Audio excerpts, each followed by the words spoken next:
नमस्कार, जय जोहार। मैं हूं अनुज शर्मा, आपका स्वागत है।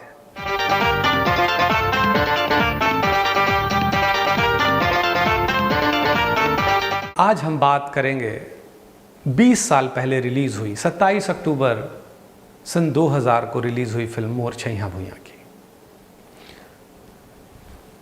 छत्तीसगढ़ के बड़े प्रसिद्ध गीतकार हैं लक्ष्मण मस्तूरिया। लक्ष्मण मस्तूरिया का एक गाना बज रहा था रेडियो पर। मैं बंदा थो दिन रात वो मोर धरती मैया, जय हो वै तोर मोर ठैया भुइया, जय हो वै तोर। और ये गाना सुन रहे थे फिल्म मोर छैया भुइयां के निर्देशक सतीश जैन, जो उस समय निर्देशक नहीं थे, लेकिन ये गीत उनके मन में, अंतर मन में बसा हुआ था। और आपको बता दूं, इसी गीत से फिल्म मोर छैया भुइयां का टाइटल बना मोर छैया भुइयां। छैया भुइयां ला छोड़ जवैया ते हीरा बे कहां रे। लेकिन मोर छैया भुइयां बनाने की जो कहानी है वो शुरू होती है स्विट्जरलैंड से। जब स्विट्जरलैंड में गोविंदा और रानी मुखर्जी की सुपरहिट फिल्म हद कर दिया आपने की शूटिंग चल रही थी। इस फिल्म के राइटर थे सतीश जैन और निर्देशक थे मनोज अग्रवाल। सतीश जैन गोविंदा के बहुत करीबी, उन्होंने बहुत सारी फिल्में लिखी थी उनके लिए। दुलारा, राजा जी, परदेसी बाबू, हद कर दिया आपने, इन सभी फिल्मों को सतीश जैन ने लिखा था। और जब हद कर दिया आपने की शूटिंग चल रही थी तो इस शूटिंग में सतीश जैन को इस बात का एहसास हो रहा था कि फिल्म उनकी राइटिंग के अकॉर्डिंग, वो जैसा और लिखे थे वैसी नहीं बन रही है। तो अक्सर जो क्रिएटिव लोग होते हैं उनके बीच वैचारिक मतभेद होते हैं और कहीं ना कहीं ये बात निर्देशक और राइटर में अक्सर देखने को मिलती है और यही बात उस फिल्म में देखने को मिली है। और हमेशा गोविंदा जिनको फेवर करते थे सतीश जैन को, वो इस बार शांत थे। इस बात से सतीश जैन आहत हुए और वो स्विट्जरलैंड से लौट आए और उन्होंने ये निश्चय किया कि अब वो फिल्म डायरेक्ट करेंगे। पैसे तो थे नहीं ज़्यादा, तो उन्होंने अपनी जमा पूंजी, अपने परिवार का पैसा, अपने दोस्तों से पैसा, अपने रिश्तेदारों से पैसा इकट्ठा किया और फैसला किया कि वो एक छत्तीसगढ़ी फिल्म बनाएंगे। ये फैसला करने के बाद पूरे परिवार ने सतीश जैन का साथ दिया और पैसे इकट्ठे हो गए। उन्होंने फिल्म की तैयारी शुरू की। एक मज़ेदार चीज़ मैं आप सभी को बताना चाहूँगा कि फिल्म मोर छैया भुइयां की कोई रिटन स्क्रिप्ट नहीं थी, बाइंड स्क्रिप्ट नहीं थी, क्योंकि सारा कुछ सतीश जैन के दिमाग में था। मैंने उस फिल्म में अभिनय किया है, हमें पहले से कोई सीन लिखा हुआ नहीं मिलता था, वो सेट पे लिखते थे, यानी पूरी स्क्रिप्ट उनको याद थी। उन्होंने फिल्म की तैयारी शुरू की। फिल्म की तैयारी में उन्होंने संगीत रिकॉर्ड किया और जब सिनेमेटोग्राफी की बात आई तो उन्होंने किशोर सालवेकर को चुना और उनके काफ़ी जो परिचय थे बॉम्बे फिल्म इंडस्ट्री में, उन सभी लोगों से उन्होंने आग्रह किया कि आप लोग मुझे मेरी पहली फिल्म बनाने में सहयोग करें और सभी ने उन्हें सहयोग किया। ऑडिशन लेने लगे। ऑडिशन में उन्हें बहुत सारे कलाकार मिले, कुछ पसंद आए, कुछ पसंद नहीं आए।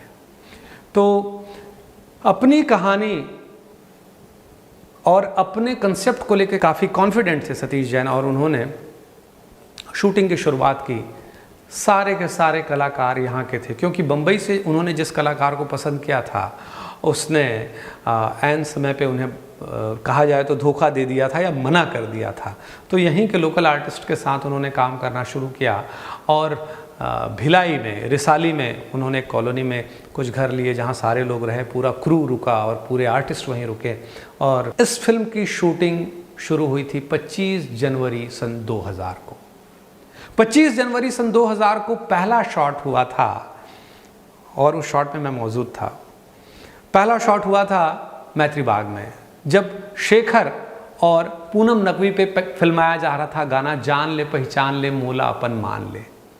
मैत्री बाग में इस गाने की शूटिंग हुई।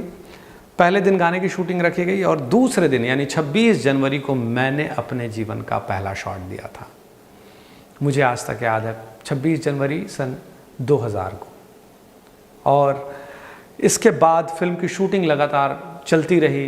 भिलाई, आसपास के गांवों में इसकी शूटिंग हुई और उसके बाद रायपुर में शूटिंग हुई इसकी।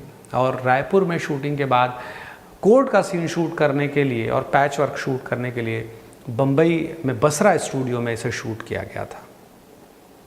इस पूरे शूटिंग के दौरान बहुत सारे उतार चढ़ाव आए और कुछ कलाकारों ने बीच में मना किया, कुछ बाकी सारे कलाकार जो फिल्म में आ चुके थे उन्होंने भरपूर साथ दिया, लेकिन परेशानियां कम नहीं हो रही थी, पैसों का अभाव, व्यवस्थाओं का अभाव। और इस बीच एक बात ज़रूर दिखाई दे रही थी, सतीश जैन का डिटर्मिनेशन कि वो अपनी फिल्म को किसी भी कीमत में कंप्लीट करना चाहते थे, पूरा करना चाहते थे, और उन्होंने फिल्म को पूरा किया।